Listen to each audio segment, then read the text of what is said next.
Friends, welcome to Cafe Gospel Ministries. The letter to Hebrews reads, "Indeed, the word of God is living and active." Bible is not merely a book, but the living person of Jesus Christ, the Word made flesh.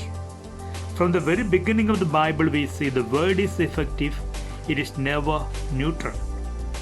It is in Genesis chapter 1-3 we listen to the first occurrence of, "And God said, and there was light." Then comes the word of separation of darkness from day.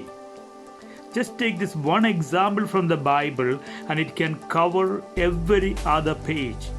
"And God said there was light," and then He separated. The word of God is a forming word. Everything becomes by it. Secondly, it is a cutting and shaping word. The word forms and the word shapes. Let us read again Hebrews chapter 4:12. Brothers and sisters, indeed the word of God is living and effective, sharper than any two-edged sword, penetrating even between soul and spirit, joints and marrow, and able to discern reflections and thoughts of the heart. It is the same word that formed Abraham to be the father of faith. It is the same word that cut through the political man of Saul and shaped him as St. Paul. Augustine, the worldly seeker, was pierced by the word in his joint and marrow to form and shape within him a Christian and a saint. Friends, we need to feed us better with the word of God.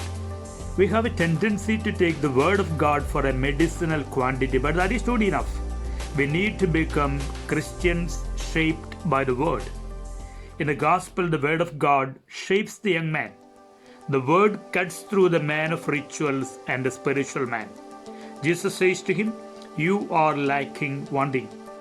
He's cut through the spirit and marrow, but he does not want to be shaped by the word. Gospel says he went away sad. Are we ready to face the word of shaping which says, "You are lacking one thing"? We shall be Christians to the extent we can face the demand of the word. 2 Timothy chapter 3:16, the word of God says, "All scripture is God-breathed and is useful for teaching, rebuking, correcting, and training in righteousness." In Deuteronomy chapter 6 verses 6-8, we read the demand on Israel. "These words shall be upon your heart. You shall bind them as a sign upon your hand and bind them on your foreheads."